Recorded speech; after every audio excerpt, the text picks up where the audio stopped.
My son didn't yell. He didn't threaten me. He didn't even sound angry.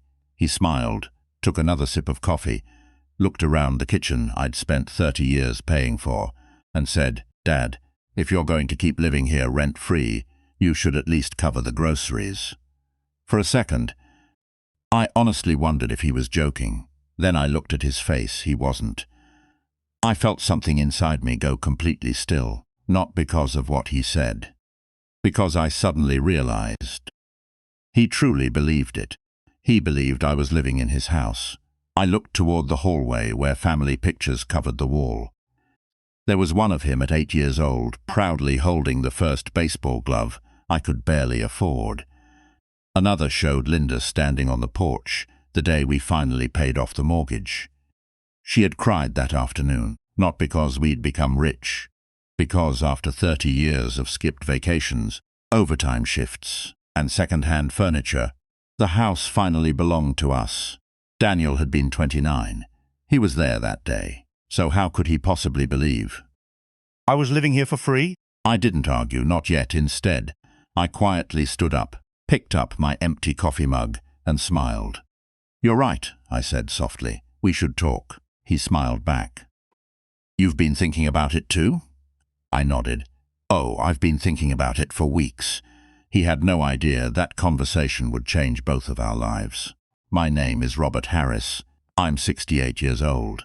For 39 years I worked as a maintenance supervisor for Franklin County Schools outside Columbus, Ohio. It wasn't glamorous work. Nobody thanked you for replacing a broken boiler in the middle of January. Nobody applauded when you spent Christmas Eve fixing a leaking roof. But every paycheck had a purpose. A little white house with blue shutters, a woman named Linda, and one little boy who deserved more than I ever had growing up. When people say they built a home, they usually mean they bought one. Linda and I actually built ours, not with our hands, with sacrifices. There were years we didn't eat out once. Years our only vacation was driving 40 miles to a state park with homemade sandwiches. When Daniel wanted a new bicycle, I worked Saturdays. When the furnace failed, Linda postponed replacing her own car. She drove that old Buick until strangers started asking if it belonged in a museum. She'd laugh and say, "As long as it gets Robert to work, it's beautiful." That was Linda. She never measured wealth by what we owned, only by what we protected. She died 6 years ago. Pancreatic cancer. Fast, cruel. The kind that gives you just enough time to imagine a future before taking it away. The night before she passed, she squeezed my hand. "Promise me something." "I promise." "You didn't even let me ask." "I already knew." She smiled. Bull-headed man. Then she whispered something I'll never forget. "Don't let loneliness make your decisions." For a long time, I thought I understood what she meant. I didn't. Not until Daniel called. "Dad." His voice sounded exhausted. "You busy?" "No." "You mind if we come over?" "Of course not." An hour later, my son, my daughter-in-law Emily, and my 2 grandchildren walked through the front door carrying pizza. Ethan ran straight into my arms. Sophie nearly knocked over a lamp trying to hug me. The house laughed again. For the first time since Linda died, it didn't feel empty. After dinner, Daniel stayed behind while Emily loaded the kids into the car. He stood on the back porch, staring at the yard. "You remember building that swing?" I smiled. "You mostly handed me nails. I thought I was helping." "You were," he laughed, then the smile disappeared. "Our landlord raised the rent again." I waited. "We're barely keeping up." He rubbed the back of his neck. "I don't know what to do anymore." That was the first crack. Not in our relationship, in his life. Looking back, I should have paid closer attention. Desperate people don't always make bad decisions. Sometimes, they slowly convince themselves that bad decisions are actually reasonable. Over the next 2 months, Daniel visited almost every weekend, sometimes with the kids, sometimes alone. He fixed the loose fence, cleaned the gutters, changed light bulbs I hadn't even noticed were burned out. I was grateful, truthfully. I enjoyed having another man around the house. It reminded me of the years when we'd spend Saturdays fixing whatever needed fixing. One afternoon, while tightening a loose cabinet hinge, he looked around the kitchen. "You've kept everything exactly the same." I looked toward the old refrigerator. Linda's handwritten grocery list was still attached with a faded magnet. "I guess I have. You ever think about remodeling?" I chuckled. "At my age? You'd be surprised how much this place could be worth." It was an odd comment, not suspicious. Just odd. I shrugged. "I've never really thought about selling." He nodded slowly. "Yeah." Then he changed the subject. I forgot about the conversation. He didn't. 3 weeks later, Emily invited me to dinner. Halfway through the meal, she smiled warmly. "Robert." She always called me Robert. Never Dad. "We've been talking." "About what?" She glanced at Daniel. "What if we all lived together for a little while?" Daniel leaned forward. "It'd help us save money. The kids would love being closer. You wouldn't be alone." It sounded practical, canned, almost perfect. Linda's words echoed somewhere in the back of my mind. "Don't let loneliness make your decisions." I wish I'd listened a little harder, because I wasn't saying yes to sharing my house. I was saying yes to something none of us completely understood yet. The first month was wonderful. The house felt alive again. Pancakes on Sunday mornings, Mile nights. Laughter echoing down the hallway. Sophie insisted on watering Linda's rose bushes every afternoon. Ethan wanted me to teach him woodworking. Even Emily seemed happier. One evening, I stood in the backyard listening to everyone laugh inside the house. Mrs. Collins, my neighbor of 28 years, waved from across the fence. "Looks like you've got your home back." I smiled. "I do." She looked toward the kitchen window where Daniel was talking animatedly with Emily. Then she looked back at me. "Just make sure," she said quietly. "It stays yours." I laughed. "What do you mean?" She hesitated, then smiled. "Oh, nothing." She walked back toward her porch. I watched her go. For some reason, that conversation stayed with me. Not because of what she said, because of what she almost said. And I would find out exactly what she meant. Less than 2 weeks later. The first sign wasn't a fight. It wasn't an argument. It wasn't even a raised voice. It was a single envelope, addressed to my son, that accidentally arrived in my mailbox. The envelope was sitting inside my mailbox when I came back from buying birdseed. White, standard business envelope. Nothing unusual about it, except for one thing. It had my address, but it wasn't addressed to me. It said, Daniel Harris. I frowned. For 36 years, every piece of mail delivered to this house had my name on it, or Linda's, never Daniel's, not once. I carried it inside without opening it. It wasn't mine. I placed it on the kitchen counter and forgot about it. At least, I tried to. Hongroa. That evening, Daniel walked through the front door looking unusually tense. He didn't even take off his jacket. "Did any mail come today?" His voice was too quick. "Just one letter." I pointed toward the counter the moment he saw the envelope. The color drained from his face. He picked it up so fast it almost slipped from his hands. "Oh, just bank stuff." He shoved it into his laptop bag before I could even read the return address. Then he forced a smile. "Thanks." He walked upstairs. No explanation, no small talk, nothing. I stood there staring at the empty spot on the counter. Banks send millions of letters every day. So why did my son look like he'd almost been caught doing something wrong? That night, I couldn't sleep. Around midnight, I heard footsteps downstairs. I assumed Daniel was getting water. Instead, I heard the back door open. Curious, I looked through my bedroom window. Daniel was standing in the backyard, phone pressed against his ear. He kept pacing near Linda's rose bushes. His voice was low. I couldn't hear everything, only pieces. "I know, not yet. He still thinks. Give me another week." Another week? Another week for what? Then he looked toward the house. I stepped away from the window before he could see me. When I climbed back into bed, I kept hearing those 3 words. He still thinks. Thinks what? Horror. The next morning I found Emily sitting alone at the kitchen table. Bills covered nearly every inch of the table, credit card statements, medical invoices, school forms. She quickly stacked them together when she noticed me.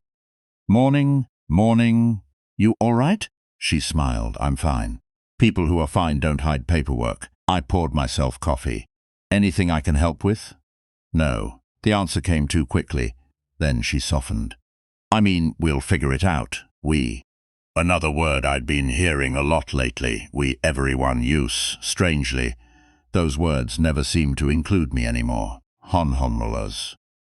Later that afternoon, Ethan wandered into the garage while I was sanding a small birdhouse we'd started building together. He watched me for a minute before speaking. "Grandpa?" "Yeah." "Buddy? Can I tell you something?" "You can tell me anything." He looked toward the house first, making sure no one was listening. Then he whispered, "Dad yelled last night." That surprised me. Daniel almost never yelled. "At who? What about?" Ethan shrugged. "I don't know. But he kept saying, 'We're running out of time.'" He looked confused. "What time?" Children hear the words. Adults understand the meaning. Unfortunately, I didn't understand either. That weekend, Emily suggested rearranging the living room. "It'll make the space feel bigger." I didn't care much about furniture, so I nodded. By evening, my recliner had disappeared. The chair Linda bought me on our 25th anniversary. The chair where she'd sit every evening with a blanket across her lap while we watched old Western movies. "Where's my chair?" Daniel answered without looking up from his phone. "Basement." It was taking up too much space. I stood there for several seconds. No one asked me. Emily finally looked uncomfortable. "We figured you'd be okay with it." Figured. That word bothered me almost as much as everyone. People stop asking permission when they quietly convince themselves they're already in charge. Hanungura's Sunday afternoon. Mrs. Collins walked over carrying fresh blueberry muffins. She'd done that every summer since Linda passed. We sat on the back porch. She looked toward my living room window. Different furniture. Emily must have opened the curtains earlier. "You noticed?" "I notice everything." She smiled. Then her expression changed. "Robert, can I ask you something?" "Sure. Has Daniel been bringing strangers to the house while you're out?" My coffee cup stopped halfway to my mouth. "What strangers?" "I don't know. A man in a navy suit.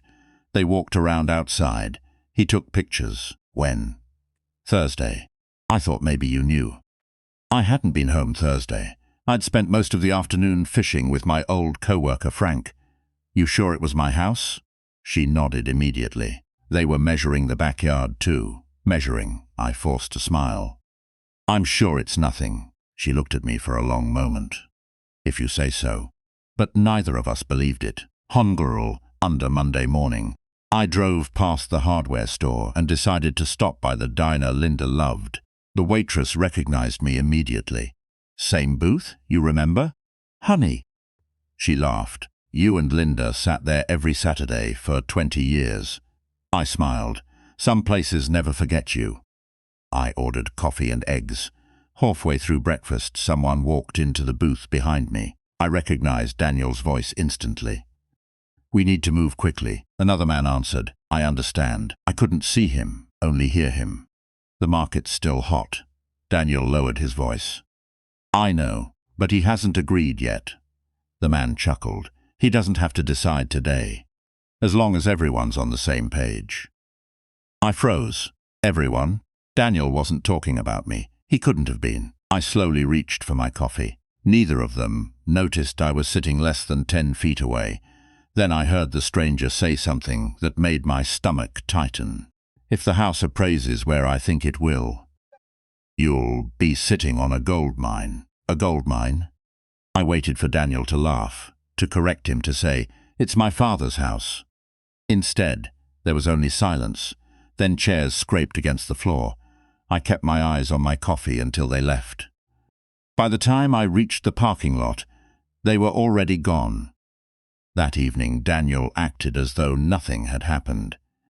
He grilled hamburgers. played basketball with Ethan in the driveway, lawed with Sophie while she chased fireflies. Anyone watching from across the street would have seen the perfect American family. But now, every smile made me wonder what I wasn't seeing. Around 9 o'clock, I took the trash outside. As I walked past Daniel's SUV, something caught my eye, a rolled-up tube sticking out of the passenger seat. It had bright blue printing across the side. I wasn't trying to snoop. I only looked because the tube rolled against the window. The words were impossible to miss. Property survey. And just below it, I could clearly read my home address. A cold feeling settled in my chest. Why would my son need a property survey? He'd never mentioned one.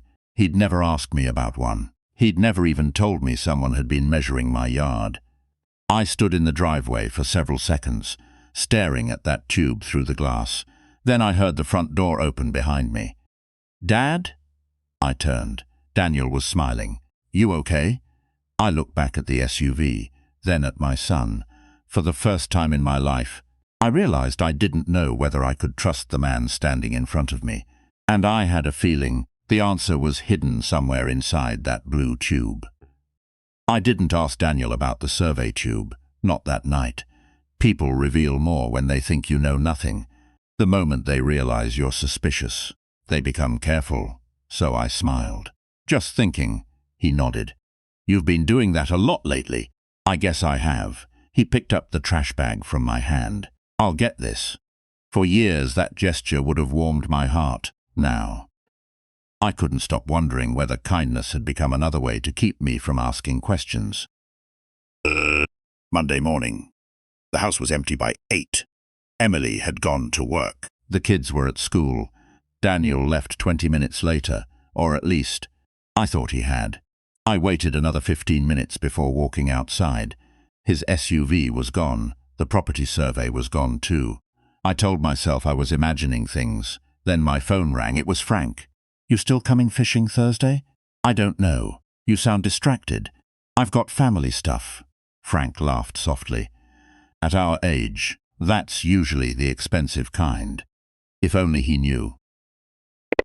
Instead of driving to the hardware store, I headed downtown. Not to the bank, not yet. I wanted answers from someone who had nothing to gain by lying. Mrs. Collins had mentioned a man taking pictures of my house. She'd also said he'd been wearing a navy suit. That description stayed with me. So I stopped at the small real estate office, just 5 miles from my neighborhood. A young receptionist smiled. "Can I help you?" "I hope so." I slid a piece of paper across the desk with my address written on it. "I was wondering if this property has been listed recently." She typed for a few seconds, then frowned. "I'm sorry, I can't really discuss other clients." Other clients, those 2 words echoed inside my head. I forced a smile. "I understand." As I turned to leave, she added politely, "But if you're the homeowner, I'd recommend speaking with whichever agent contacted your family. My family, not me. My family." I thanked her and walked out. My hands felt cold despite the summer heat. Someone had contacted a real estate office about my house without telling me. On the drive home, I passed the county park where Linda and I used to eat lunch after church. Without thinking, I pulled in. The same picnic tables were still there. The same ducks wandered near the pond looking for breadcrumbs. I sat alone for nearly an hour, not because I needed fresh air, because I needed to remember who I was before all of this started. It's amazing how quickly someone can make you question your own place in your own life. For weeks, I'd been wondering if I was overreacting. Maybe Daniel was only trying to help. Maybe the survey was for insurance. Maybe the man in the navy suit was nothing important. Then I remembered Ethan's note. "Grandpa, I heard Mum say this won't be your house much longer." Children don't invent sentences like that, they repeat them. That evening, I decided to do something Linda would have approved of. I opened the old fireproof lockbox in my bedroom closet. It hadn't been opened in years. Inside were dozens of neatly labeled folders. Linda believed every important paper deserved its own folder. She even used different colored tabs, Blue for taxes, green for insurance, yellow for the mortgage. I smiled. You always did love being organized. When I opened the mortgage folder, I wasn't looking for proof. I already knew we owned the house. I was looking for something else. A memory. The final payment receipt was clipped to the front. Next to it was a faded photograph. Linda was standing on the front porch, holding a homemade sign. Pedin fully laughed. I hadn't seen that picture in years. On the back she'd written, "No bank owns our home anymore. Only us, only us. Not me, not Daniel Yus." She'd underlined the word twice. I carefully placed the picture back into the folder. Then I noticed something tucked behind it, an envelope, addressed in Linda's handwriting. For Robert, only if you ever doubt yourself. My heartbeat slowed. I had never seen it before. My hands trembled as I opened the envelope. Inside was a single handwritten letter. Robert, if you're reading this, it probably means life has become confusing. I smiled through watery eyes. That sounded exactly like Linda. You always second-guess yourself when someone you love is hurting. Promise me you'll remember something. Being kind doesn't mean giving away what we've spent our lives building. Helping our family should never require disappearing from it. I stopped reading, not because I couldn't continue, because I couldn't see the words anymore. My eyes had filled with tears. For 6 years, it felt like Linda was sitting beside me again. Steady, practical, protective, Honfolmer. The next afternoon, another surprise arrived. Daniel came home much earlier than usual. He looked exhausted. His tie was missing. His sleeves were rolled up. He walked straight to the kitchen and poured himself a glass of water. Then another. Finally, he sat down across from me. Dad. Yeah? I need to ask you something. There it was, the conversation I'd been waiting for. He hesitated. If something happened to you. I looked at him quietly. What do you mean? I mean, he searched for the words. Have you ever made a will? I didn't answer immediately. Instead, I asked, why are you asking now? He forced a laugh. I'm just thinking ahead. No, I said gently. You're thinking about something specific. His eyes dropped to the table. Before he could answer, Emily walked in. She immediately sensed the tension. Everything okay? Daniel stood up too quickly.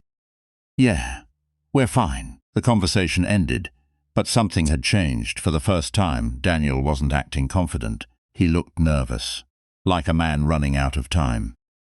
Thursday evening, I was watering Linda's roses when Mrs. Collins called from across the fence. Robert. I remembered something. What is it? The man who came here, the one taking pictures. I nodded.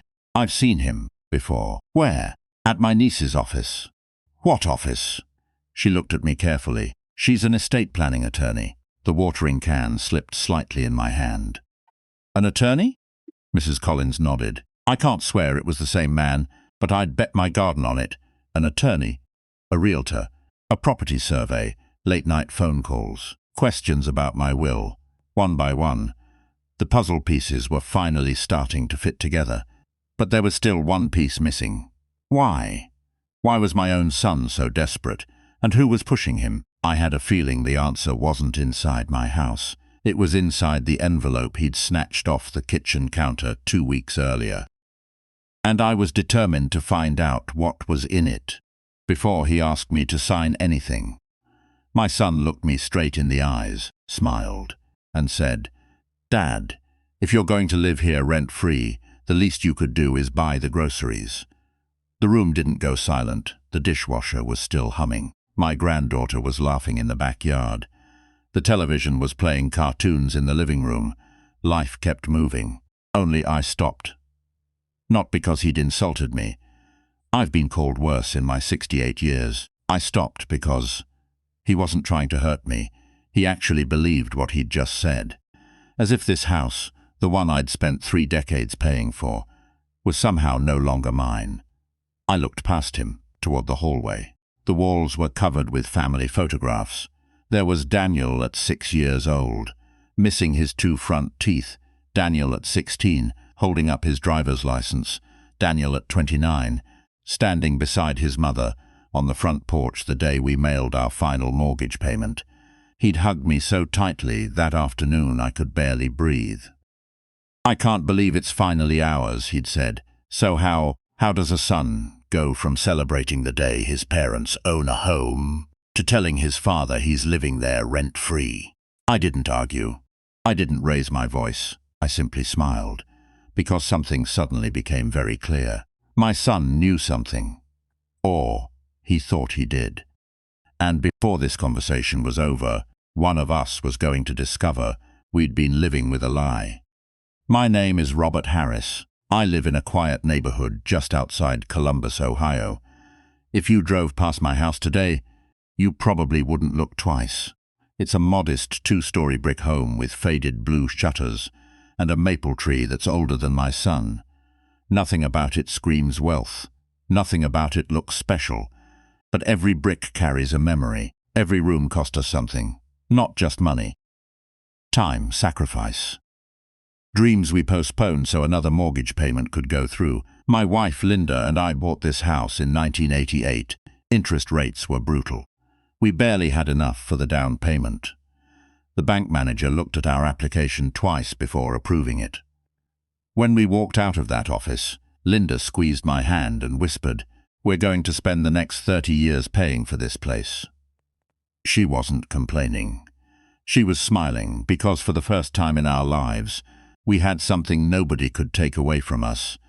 Or at least, that's what we believed. Back then, I worked maintenance for the county school district. It wasn't glamorous most days.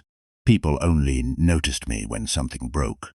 A boiler in January, a leaking roof after a storm, broken pipes during Christmas break. The work was hard.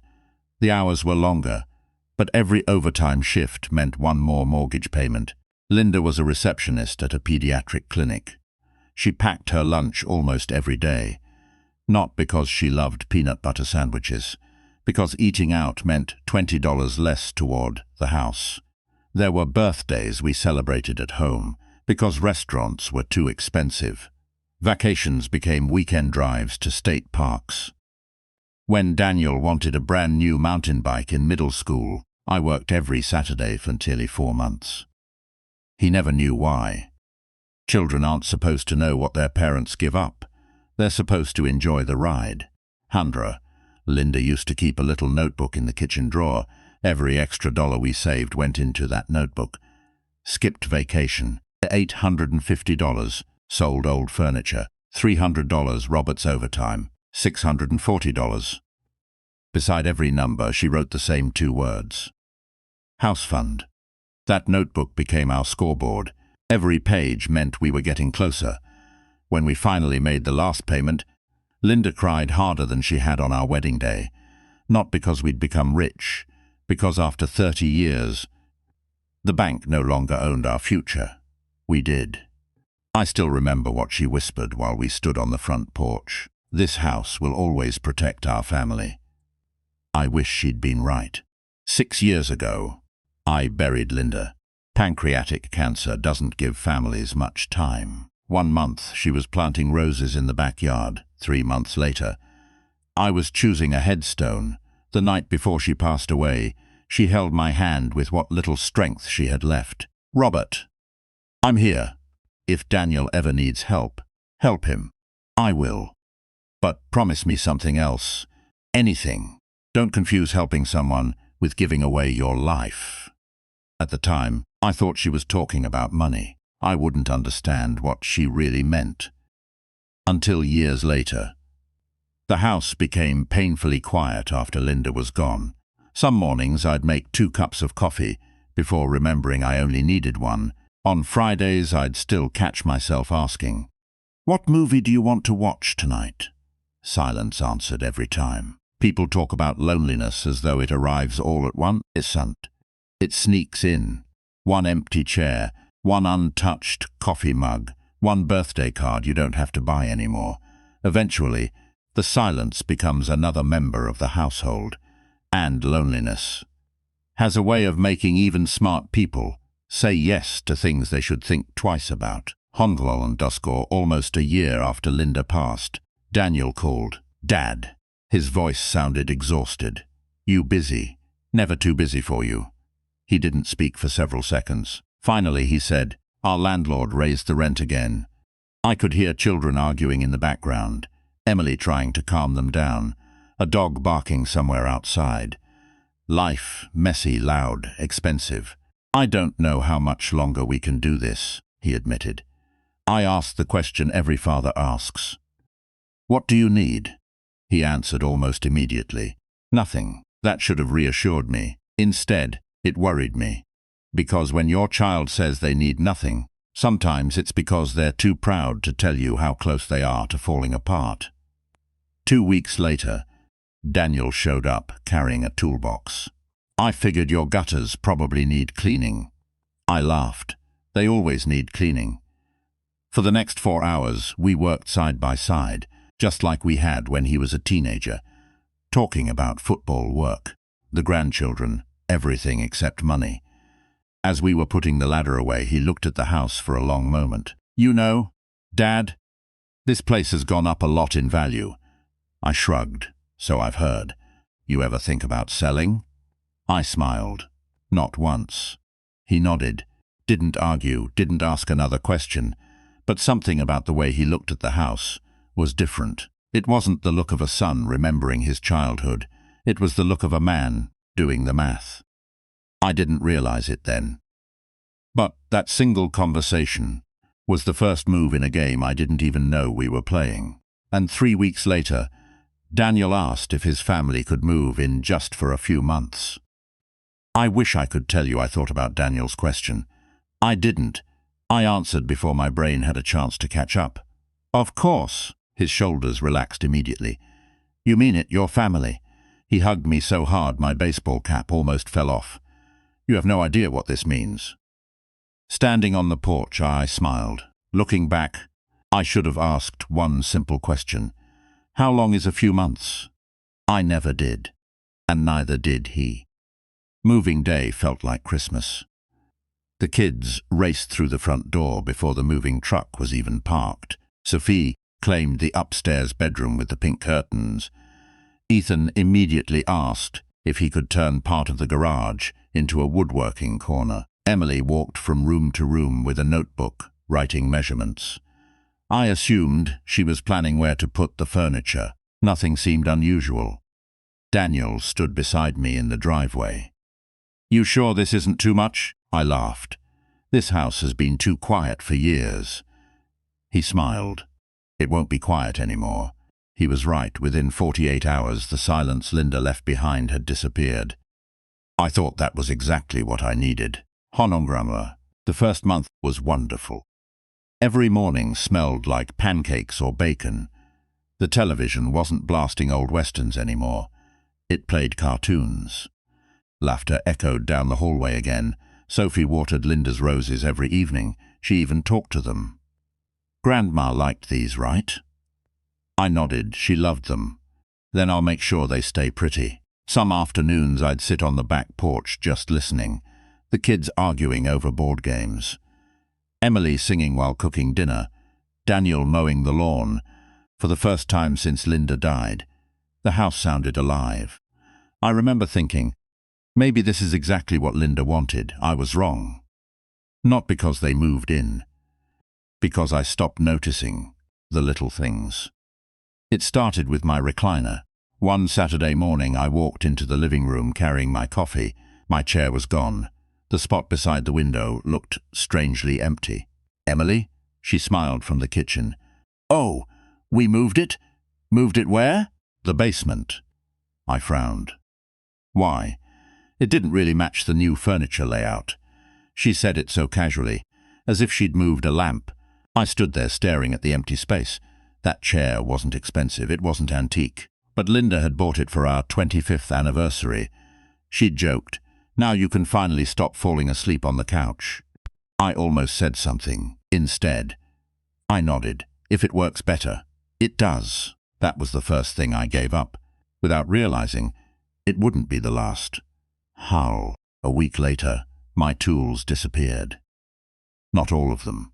Just enough for me to notice. The hammer I'd owned for 20 years.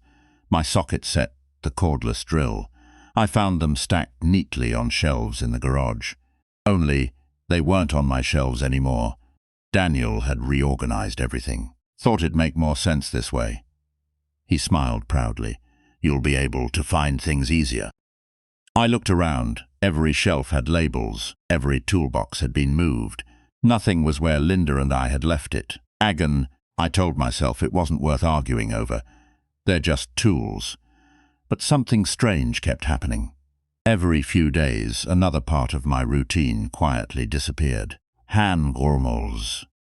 Then came the mailbox. It was such a small thing. I almost laughed. One afternoon I walked outside to grab the mail. The mailbox wouldn't open. I pulled again, locked. For 36 years, our mailbox had never had a lock. Daniel walked up behind me. Oh, I forgot to tell you. He pulled a small key from his pocket. I installed a locking mailbox. Why? Identity theft. He unlocked it, pulled out the letters, sorted through them, then handed me 2 envelopes. There you go. I looked at him. When were you planning on giving me the key? Oh, he chuckled. I completely forgot. He never gave it to me. Handholmers. That night. I couldn't stop thinking about it. Not because I cared about the mailbox, because of what it represented. Somehow, without anyone saying it out loud, Daniel had become the person who decided which mail belonged to me. 3 days later, Mrs. Collins waved me over while I was trimming the hedges. You've got a minute? Sure, she lowered her voice. I hope you don't mind me asking something. Go ahead. Did you repaint your front door? No. She looked surprised. I could have sworn someone was changing the locks yesterday.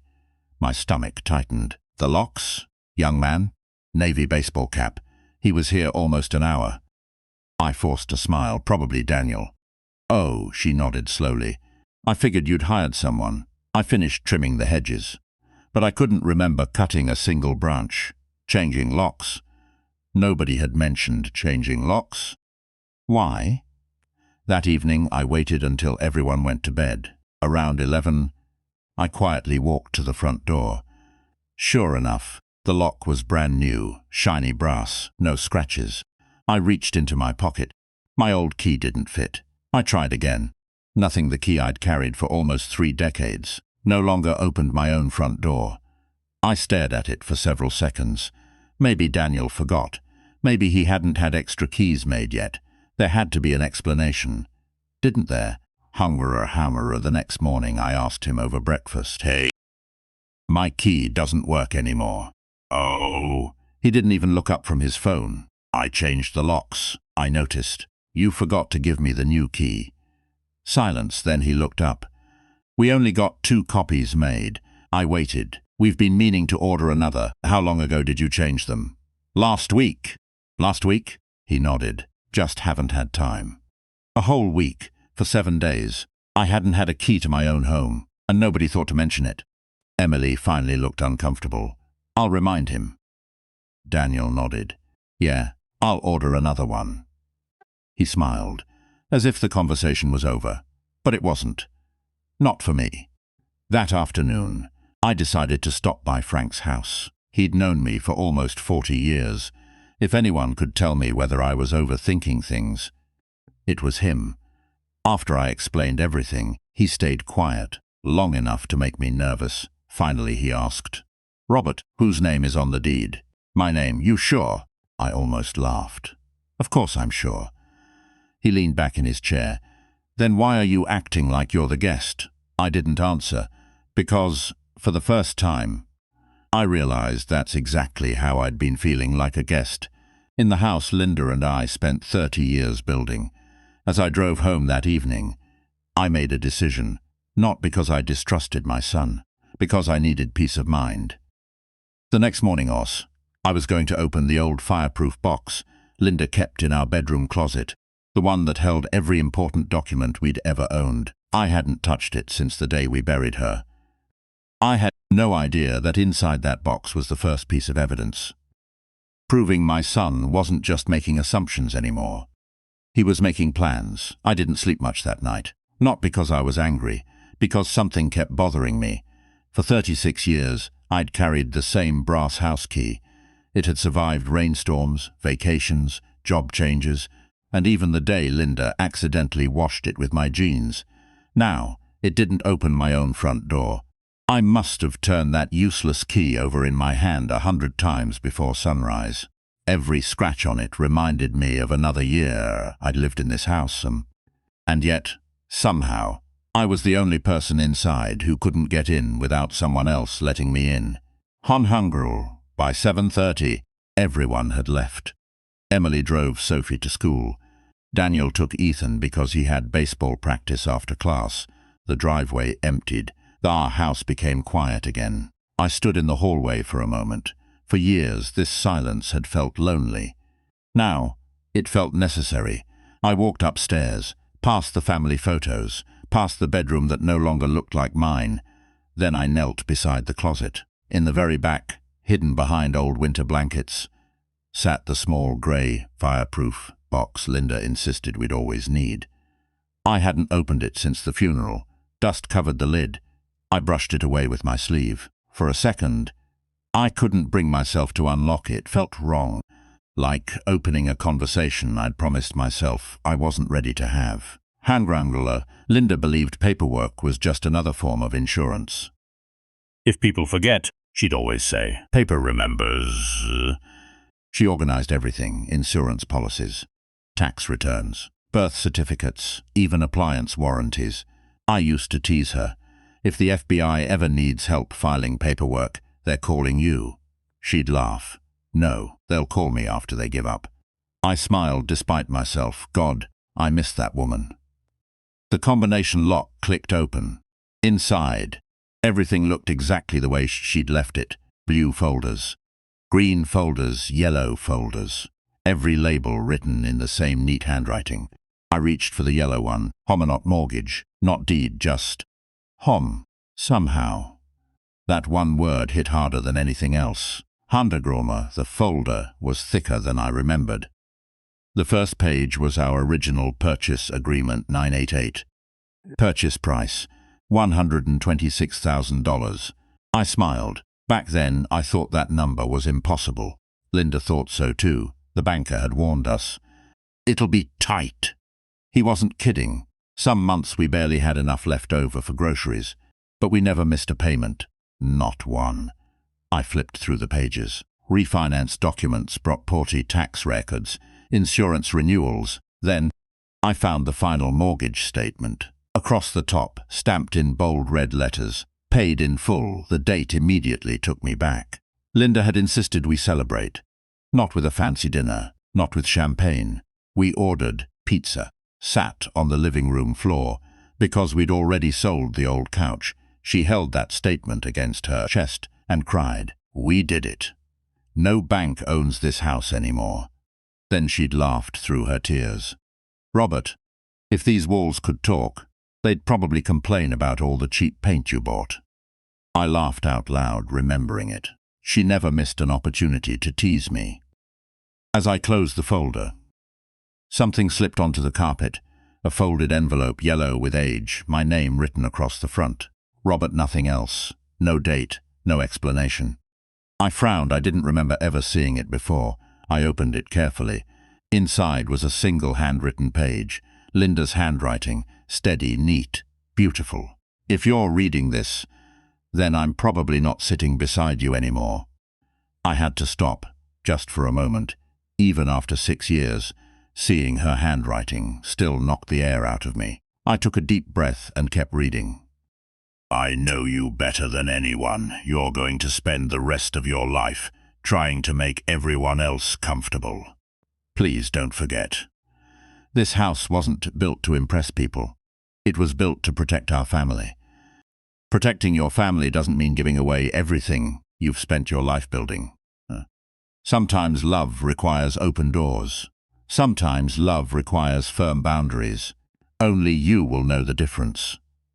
There was no signature. There didn't need to be. I could hear her voice with every word. Under us. Under us." I folded the letter carefully. Then something caught my attention. Behind the envelope, tucked into the back of the folder, was another document, This one wasn't handwritten, it was typed. A copy of our deed, owner, Robert James Harris, no co-owner, no trust, no transfer, no life estate, nothing. Exactly as I'd remembered. For a moment, I actually felt guilty. Maybe I'd been overthinking everything. Maybe Daniel had simply become careless. Maybe changing the locks and taking over the mailbox were mistakes. Maybe Frank was wrong. Maybe Mrs. Collins was worrying over nothing. I wanted that to be true. More than anything. Hongera, my phone rang. It was Mrs. Collins. Robert? Morning. You home? Yes. Could you come outside for a second? Her voice sounded uneasy. I think I just saw something you should know.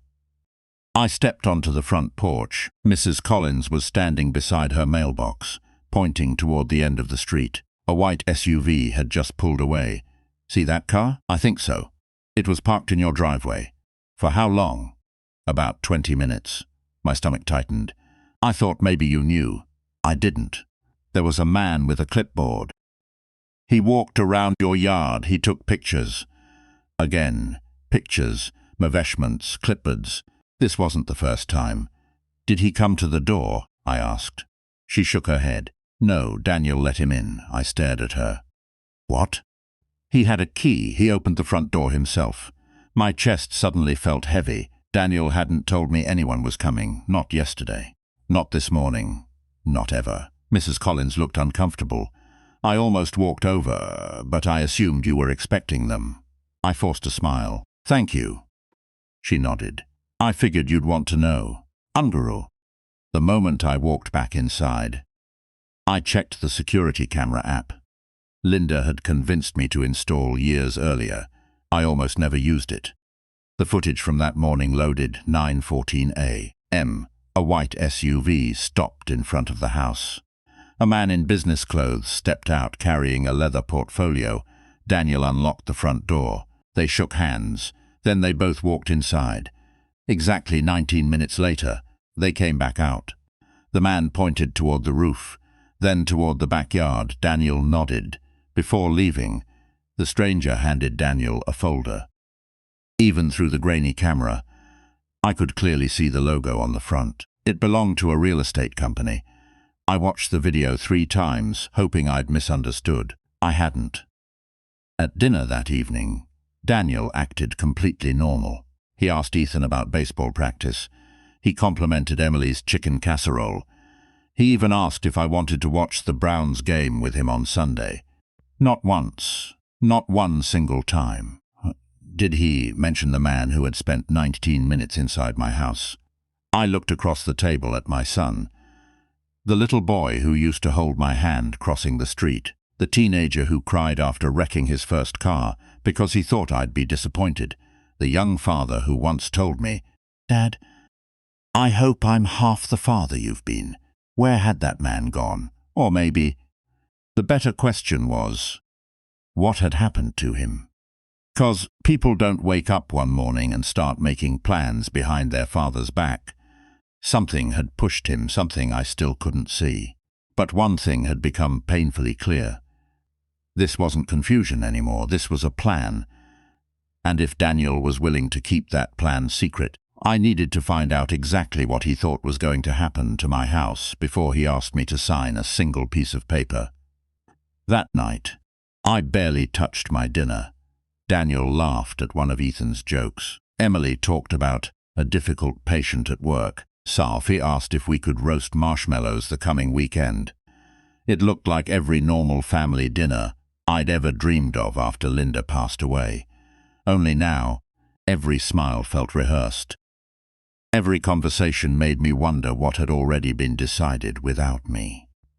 After everyone went to bed, I watched the security footage again. 19 minutes, not 18, not 20. Exactly 19 minutes. The man never measured the inside of the house. He didn't inspect the plumbing.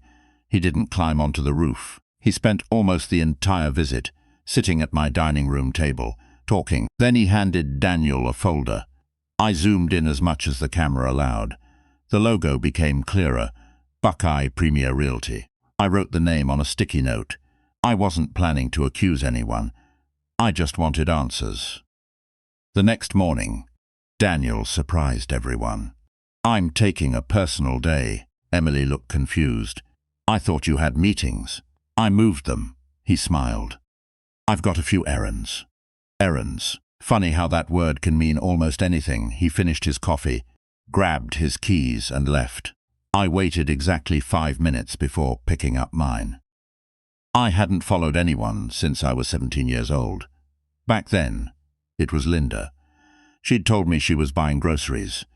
Instead, I saw her walking into the jewelry store downtown. 2 weeks later, she proposed to me with a simple gold band she'd secretly saved for over a year to buy. She always laughed when I reminded her of it. "You were a terrible detective." Maybe I was. But this morning, I wasn't trying to catch my son.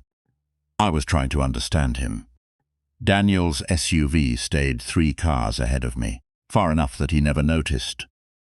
Close enough that I didn't lose him. He didn't drive toward his office. He didn't head toward the bank. Instead, he pulled into a business park on the east side of town. I parked across the street. A few moments later, the same man from the security footage walked out of the building. Grey suit, brown leather briefcase, silver hair. They shook hands, then disappeared inside. I looked at the sign on the building, Buckeye Premier Realty. So Mrs. Collins had been right. The stranger wasn't a contractor. He wasn't an insurance adjuster. He was a real estate agent. Hongolas. I sat in my truck for nearly 40 minutes. Every minute felt longer than the last. Finally, Daniel came back outside. His face looked different, not happy, relieved. He climbed into his SUV and drove away. The real estate agent remained standing on the sidewalk, talking to another employee. Without giving myself time to overthink it, I got out of the truck. Hongoras. The receptionist greeted me with a warm smile. "Good morning." "Morning. Can I help you?"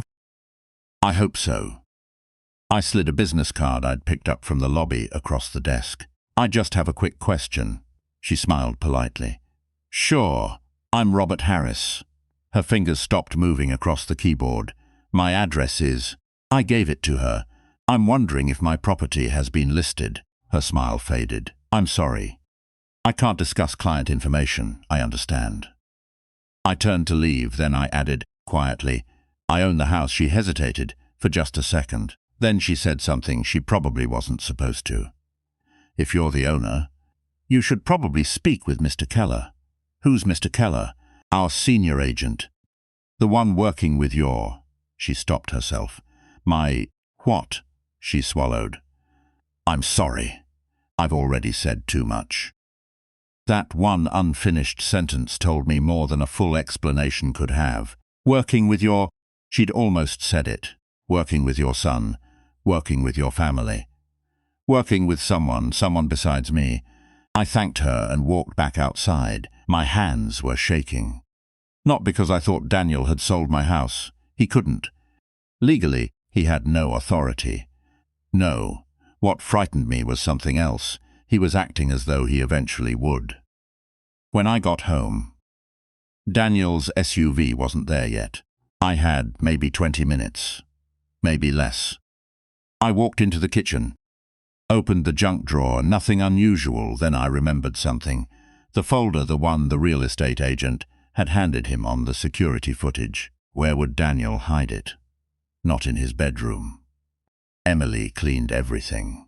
Not in the garage. The kids played there then. I remembered his habit from high school. Whenever he wanted to hide something from his little cousins, he always used the same place. The drawer beneath the microwave, the one nobody ever opened. I pulled it out. Coupons, old takeout menus, a flashlight, then a thick manila envelope. My heart started pounding. Across the front, in black marker, were 5 words. Harris Property. Draft plan. I stared at it for several seconds. I knew I shouldn't open it. It wasn't mine. But then again, it was my house.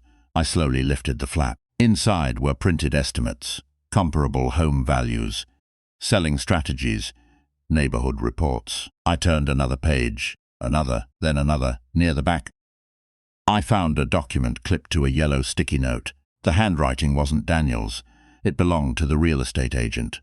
Step 3. Discuss transition with Robert. Step 3. I flipped backward. There was a page before it. Step 1. Determine market value. Another Step 2. Review long-term occupancy plan. Occupancy plan. I kept reading, then my eyes landed on a sentence that made the room spin. Goal. Prepare homeowner for assisted living conversation before listing process begins. I read it again, slower. Prepare homeowner for assisted living conversation before listing process. The retirement community brochures, the questions about my will, the survey, the photographs, the realtor. It hadn't been random. It had been a sequence, a plan, not to force me out, at least not immediately, to convince me that leaving was my own idea. I heard tires crunch across the driveway. Daniel was home. I slipped every page back into the envelope exactly as I'd found it, closed the drawer, and quietly sat down at the kitchen table with a cup of coffee. Seconds later, the front door opened. "Hey, Dad." He smiled. "You been home all morning?" I looked him in the eyes, smiled back, and answered with the truth. Not quite. For the first time since this all began, I wasn't the only one keeping a secret. Not quite. That was all I said. Daniel looked at me for a second, just a second, but it was enough to make him wonder, enough to make him ask himself, did Dad see something? He forced a smile. "Oh, ran a few errands." So did I. Neither of us moved. Neither of us blinked. It was the first conversation we'd ever had where every word meant something different from what we were actually saying. Then Sophie came running through the hallway. "Grandpa," she wrapped her arms around my waist. "Can we make cookies tonight?" The tension disappeared instantly. Daniel smiled again. "Looks like you've been rescued." Maybe. Or maybe my granddaughter had just postponed a conversation neither of us was ready to have. That evening I couldn't stop thinking about one sentence. Prepare homeowner for assisted living conversation before listing process begins. It wasn't the words, it was the order. Someone had planned this. First convince me I couldn't manage the house anymore, then suggest assisted living, then list the property. No one had planned to force me, they planned to persuade me. That somehow hurt even more. Around 9 o'clock, after everyone had gone upstairs, I walked into the garage. I needed air instead. I found Ethan sitting on the workbench. The unfinished birdhouse rested beside him. "You okay, Grandpa?" I smiled. "Just thinking." He looked down at the piece of wood in his hands. "Dad's been thinking a lot too." "What do you mean?" "He doesn't sleep." I stayed quiet. "Sometimes I wake up to get water. He's sitting at the kitchen table, just staring. Children notice things adults overlook. What does your mum do?" "She tells him it'll work out." Another pause. Then they stop talking when they hear my bedroom door. He looked embarrassed. "I don't think they know I hear them." I rested my hand on his shoulder. "Thanks for telling me." He nodded, then asked something that broke my heart. "Grandpa, are we going to have to move again?" Again. Not are you moving, are we moving? That meant Daniel had already been talking about it, maybe not directly, but enough for Ethan to worry. The next morning, I made a decision. I wasn't going to confront my son. Not yet. There was still one question I couldn't answer. Why? Not why he wanted the house, that part was obvious. Why did he suddenly seem desperate? Desperate enough to involve a realtor. Desperate enough to ask about my will. Desperate enough to treat my home like a business transaction. Something wasn't adding up. I called Frank. "You busy?" "Retired people are never busy." I laughed. "You know anyone who works with mortgages?" He thought for a moment. "My niece, loan officer." "Why?" "I've got a hypothetical question." Frank laughed. "Hypothetical questions are usually real ones."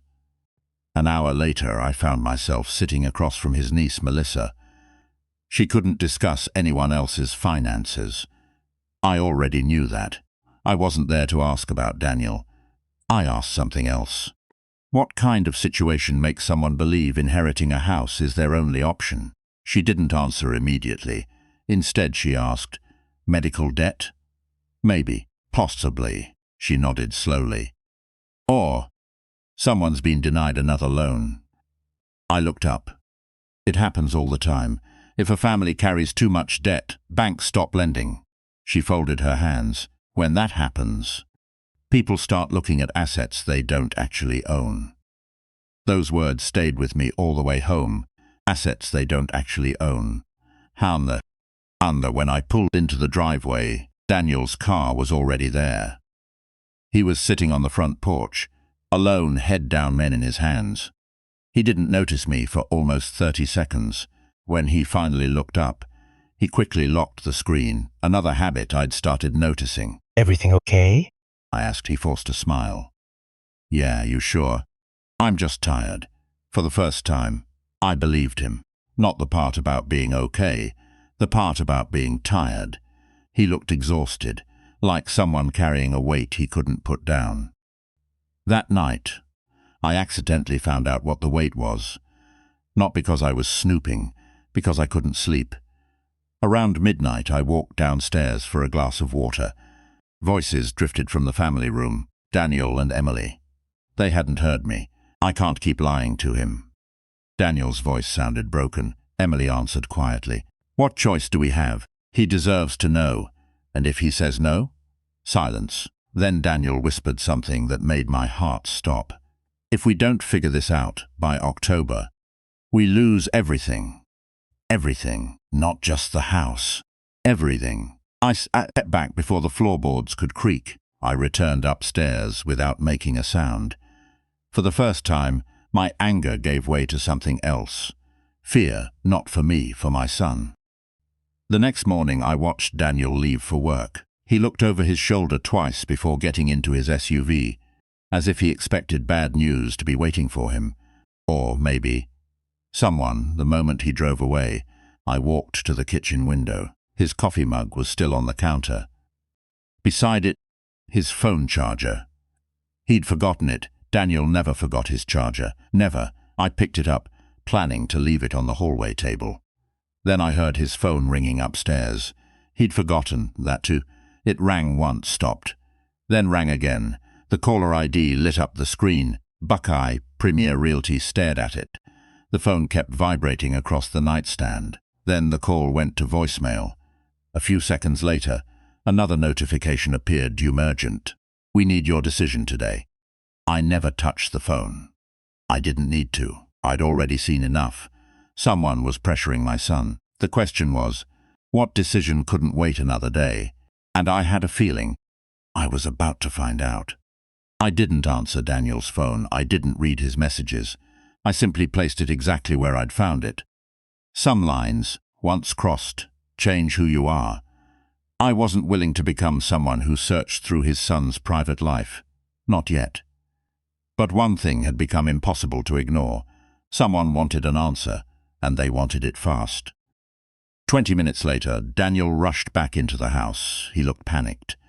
I forgot my phone. It's upstairs. He ran past me without another word. A few seconds later, I heard him exhale, not a normal sigh, the kind of relief you feel when you think you've narrowly avoided disaster. He came back downstairs pretending everything was fine. Thanks, Dad. No problem. He slipped the phone into his pocket. It buzzed almost immediately. He glanced at the screen. His smile disappeared. I have to make another stop before work. Everything all right? Just paperwork. Paperwork. That word, again. He walked out before I could say anything else. That afternoon, I was replacing a loose fence board when a black pickup stopped in front of the house. A man climbed out wearing work boots and carrying a clipboard. Mr. Harris, that's me. He looked confused. Oh, I was looking for Daniel Harris. What about? I'm with Central Heating. He requested an estimate. For what? The man pointed toward the house. Full HVAC replacement. I frowned. Our furnace works fine. He checked his paperwork. It says the homeowner requested it. Homeowner, the word echoed in my mind. I'm the homeowner. The technician looked embarrassed. I'm sorry, sir. There must have been some misunderstanding. He apologized twice before driving away. I watched the truck disappear around the corner. Daniel wasn't just making plans anymore. He was introducing himself as the homeowner. That evening, I decided to ask a harmless question. Nothing confrontational, just enough to see how he'd respond. At dinner, I smiled and said, "Had a heating company stop by today." Daniel froze for the smallest fraction of a second. Then he picked up his fork. "Oh, they were looking for you." Emily looked down at her plate. "I wonder why." I kept my eyes on Daniel. "They said the homeowner requested an estimate." Silence. Then Daniel laughed. "They must have mixed up the paperwork. Maybe they had, maybe they hadn't. But one thing stood out. He didn't ask which company. He didn't sound surprised. He sounded prepared." Later that night, Frank called. "You sitting down?" "I'm already sitting." I ran into my niece. "The loan officer?" She couldn't tell me anything private, but she did say something interesting. I waited. She said people don't usually contact real estate agents first. "What do you mean?" "If someone wants to buy another house or refinance, they usually talk to a lender, and if the lender says no, they start looking for another solution." Frank paused. "Robert, I think your boy's in deeper trouble than you realize." That sentence stayed with me all night. I kept replaying the last year in my mind, the late-night phone calls, the hidden paperwork, the survey, the realtor, the retirement brochures, the urgency. None of it felt like greed anymore. It felt like panic, but panic can make decent people justify terrible decisions. Hongera. The next morning I was trimming Linda's rose bushes when Mrs. Collins walked over with 2 iced teas. "I figured you could use one." She handed me a glass. "You look tired." "I am." She hesitated. "My nephew's a bankruptcy attorney." I looked up. "Why are you telling me that?" he says. "The hardest clients aren't irresponsible people. They're good people who waited too long to ask for help." I nodded slowly. "You think that's Daniel?" "I don't know, but I know shame makes people hide things." She looked toward my house, and hidden things usually grow. That afternoon, the answer came from somewhere I never expected. Ethan. He found me in the garage, sanding the little birdhouse we'd been working on for weeks. "Grandpa?" "Yeah. Can I ask you something?" "Always." He shuffled his feet. "What's foreclosure?" The sander stopped in my hands. "What?" "Dad was yelling last night. He kept saying, 'I won't let them foreclose.'" I stared at him. "Did he say anything else?" Ethan nodded. He said, "Dad can't know." My heart sank.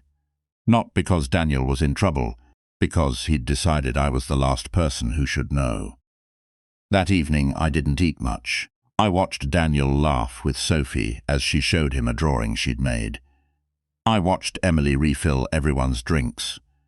I watched my family trying so hard to look normal.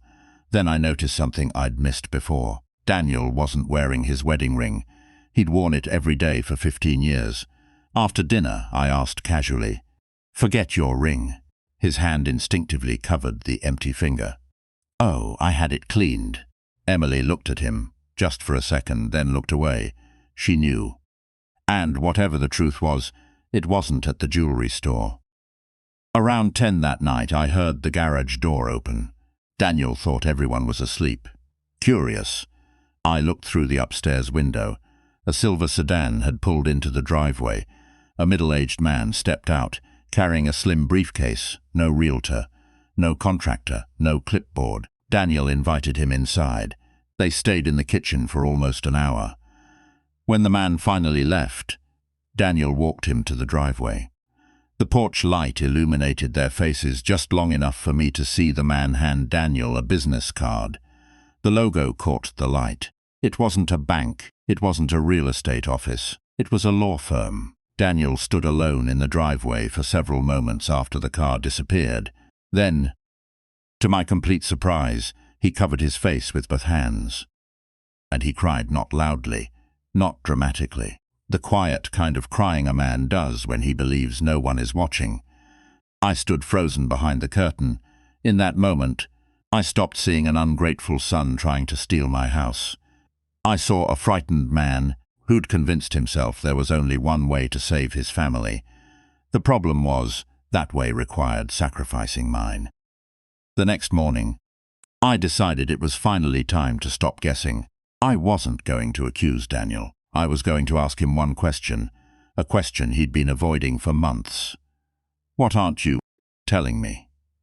The next morning, I almost lost my nerve. Daniel was standing in the kitchen making pancakes with Sophie. She had flour on her nose. He laughed and wiped it away with his thumb. For a moment, he looked exactly like the little boy I'd raised.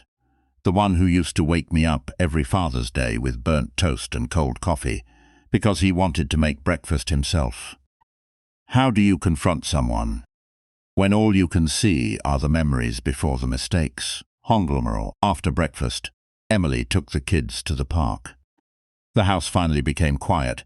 Daniel carried 2 coffee mugs onto the back porch. He handed one to me. Beautiful morning, it is. Neither of us drank. We just stared across the backyard. The maple tree swayed gently in the breeze. The birdhouse Ethan and I built hung from one of its branches. I looked at it for a long time before speaking. Daniel, yeah? What aren't you telling me? He, not dramatically, just enough for me to know I'd hit the truth. I don't know what you mean. I nodded slowly. I think you do. Handful glowerers. For nearly 30 seconds, the only sound between us was the wind. Finally, he forced a laugh. You're worrying too much. I've watched real estate agents walk around my yard. His smile disappeared. I've seen property surveys. Nothing. I know someone has been talking about assisted living. His eyes widened. I found the planning documents. His coffee mug stopped halfway to his mouth. I know about the meetings. Silence. And I know you've been trying to figure out what happens to this house after I'm gone. The color drained from his face. For the first time since this began, he looked afraid. Not of losing the house, of losing me. Dad, he whispered. It's not what you think. Then tell me what it is. He looked toward the backyard. I can't. You can. I can't. His voice cracked. You'll hate me. I looked at my son. No, I'll hate the lies, but I'll never hate you. Those words broke something inside him. Hambura. He covered his face with both hands. For several seconds, when he finally looked up, his eyes were red. I'm drowning. 3 words, 3 simple words. They carried more weight than everything else he'd said over the last 6 months. What happened? He laughed bitterly. Which part? He stared into his untouched coffee. When I lost my management job, I told everyone it wasn't a big deal. You remember? I nodded. You found another position. I did. But it paid almost $30,000 less. I hadn't known that. I didn't want you worrying. So I said nothing. He swallowed hard. Then Sophie's surgery happened. My chest tightened. I remembered that winter. She'd needed emergency surgery after doctors discovered a serious intestinal blockage. Insurance covered most of it, most, not all. We put the rest on credit cards. Then Emily's car transmission failed. Then interest rates went up. Then the landlord raised the rent. He laughed again, only this time there wasn't any humor in it. It felt like every month life found another way to charge us. Handgrills. Why didn't you tell me? He looked ashamed. Because you already lost Mum. I couldn't stand the idea of becoming another burden. I shook my head. You've never been a burden. I know that now. He looked away. But back then, I just kept thinking I'd fix it. So where does the realtor fit into all this? He closed his eyes. I couldn't qualify for another mortgage. I couldn't refinance. I couldn't consolidate the debt. So someone suggested he couldn't finish. What? They said. If the house stayed in the family, everyone would win. Who said that? The realtor. What exactly did he say? Daniel rubbed his forehead. He said, your father is getting older. Eventually he'll need less house and more care. Maybe it's time to start planning ahead. I felt my stomach knot. So he planted the idea. Daniel nodded. At first I said no, I really did. But then he looked around the backyard. I started imagining the kids growing up here. No more rent. No more moving, no more debt. His voice became quieter, and after a while, I stopped asking whether it was right. I only asked whether it would work. Horrible. I stayed silent. He deserved that silence, not as punishment, as space to keep telling the truth. I started believing, he continued, that since I'd inherit the house someday anyway, maybe moving things along wasn't really hurting anyone. He laughed bitterly. I even convinced myself I was helping you. The words hurt, not because they were cruel, because I believed he actually believed them. What about changing the locks? I was embarrassed.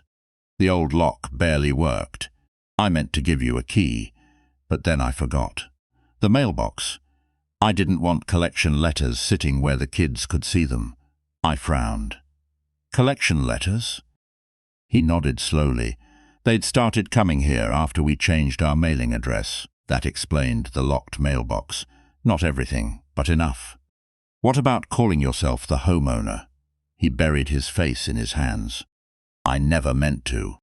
The HVAC company asked who owned the property. I panicked. I just said, "It's our house." He looked up immediately. I know how that sounds. It was wrong. I knew it the second the words came out. I looked at my son for a long time. There was no arrogance left, no confidence, no entitlement, only exhaustion. Then I asked the question I'd been avoiding. How bad is it? He didn't answer. Instead, he reached into his pocket, pulled out a folded sheet of paper, and handed it to me. It was a debt summary, credit cards, medical bills, personal loans, past due balances. I slowly added the numbers in my head. When I reached the bottom, I stopped breathing for a moment. They owed more than $186,000. I looked back at Daniel. He wasn't looking at me anymore. He was staring at the porch floor. I've failed my family. No, I said quietly. You made terrible decisions. That's not the same thing. Tears rolled down his face. I don't know how to fix this anymore. I folded the paper carefully. Then I asked one final question, the most important one of all. Daniel, if I had never found out, were you actually going to ask me to leave my own house?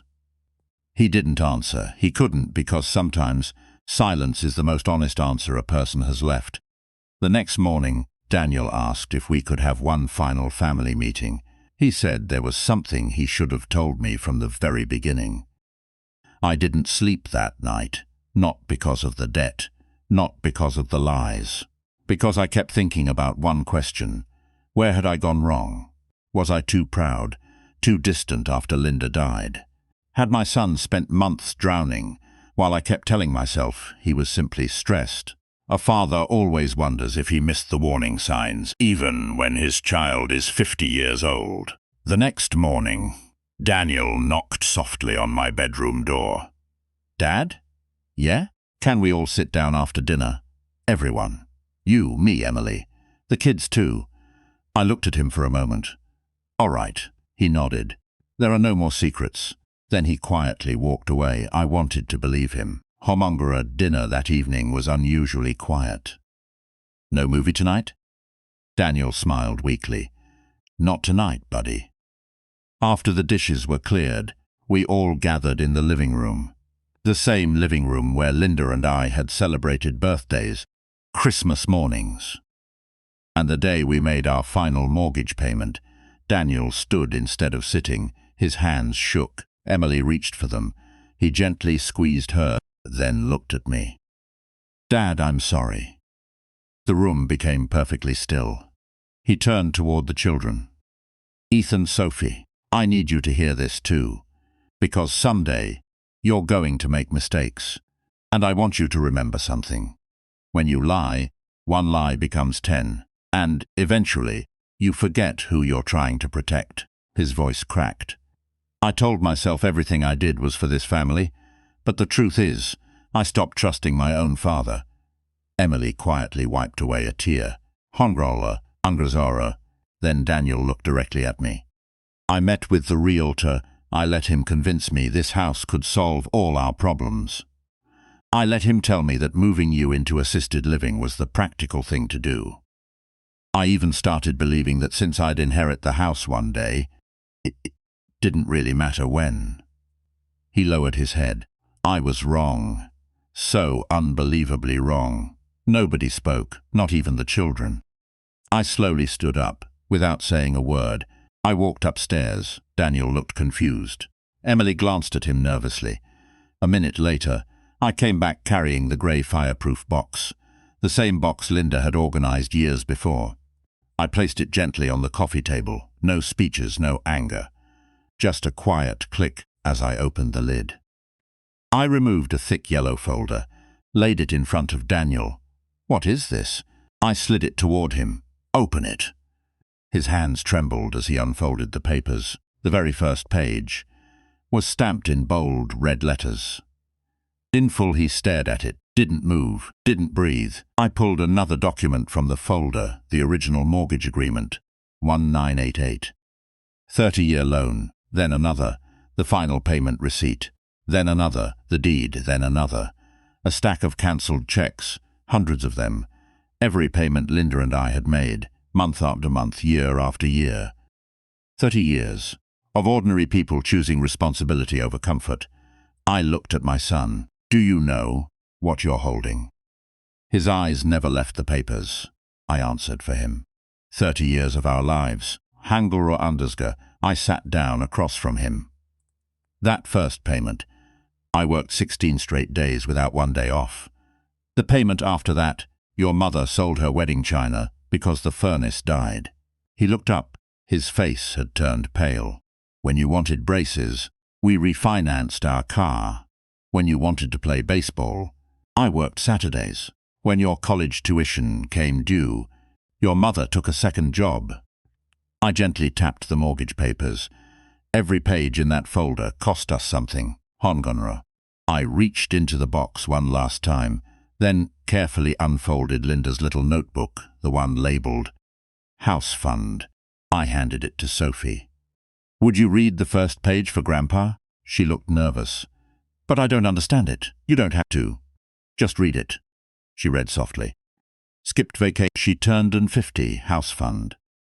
Grandma's overtime. 420 house fund. Another page. Sold old furniture. $300, house fund. Soon she stopped reading. Grandpa. Why did Grandma write everything down? I smiled sadly. So one day, someone would remember what this house really cost. Honvolras. Daniel finally broke. Not quietly, not politely. He dropped the papers onto the coffee table, covered his face, and sobbed.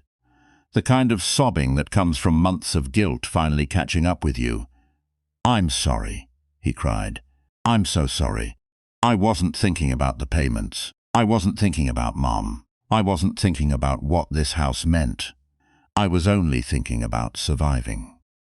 I walked over, placed my hand on his shoulder. "I know." He looked up through tears. "I never wanted to steal your home. I couldn't see another way." I nodded. "That's where you were wrong. There is always another way. It might be harder. It might take longer. But it never starts with taking away someone else's security." Daniel wiped his eyes. "What happens now?" I looked around the room, at my grandchildren, at Emily, at the photographs covering the walls. Then I answered, "Now, we stop pretending. We solve your problems honestly. But understand this." I rested my hand on the mortgage papers. "This house isn't your bailout. It isn't your retirement plan. And it certainly isn't mine to give away because someone else made bad decisions." Daniel nodded slowly. "I understand no," I said gently. "I think, for the first time, you finally do." The room was silent. Then little Sophie walked over, wrapped her arms around both of us. "I don't want anybody to move." Daniel hugged her tightly. Neither did I. But sometimes, keeping a family together doesn't mean everyone lives under the same roof. Sometimes, it means everyone finally starts telling the truth. The next morning, I made a decision that surprised everyone. Not about the house, about my son. And it changed our family forever. The next morning, I woke up before sunrise. The house was quiet. The same kind of quiet I'd hated after Linda died, but this morning, it didn't feel lonely. It felt honest. For the first time in months, there were no more secrets hiding behind closed doors. At 7 o'clock, Daniel walked into the kitchen. His eyes were swollen. He looked like a man who hadn't slept at all. "Dad, I've been thinking." I poured him a cup of coffee. "So have I." He sat across from me. "I'll pack our things." I looked at him. "What? We'll leave this weekend. You shouldn't have to feel uncomfortable in your own home." His voice was barely above a whisper. "I've already taken enough from you." For several seconds, I didn't answer. Then I shook my head. "No." He looked confused. "No? You don't fix one bad decision by making another." Emily quietly walked into the kitchen. "I can start looking for apartments today." I smiled gently. "You will, but not today." Both of them stared at me. "I've spent my whole life fixing broken things. Boilers, roofs, water pipes. You know what I learned?" Daniel slowly shook his head. "If you rush a repair, you usually make it worse." I reached into the drawer and pulled out a yellow legal pad. "Today, we make a plan. Not a rescue, not a handout, a plan." I drew 3 columns. Debt, income, solutions. For the next 2 hours, we talked more honestly than we had in years. Every credit card, every medical bill, every loan. Everything went on paper. No hiding, no excuses.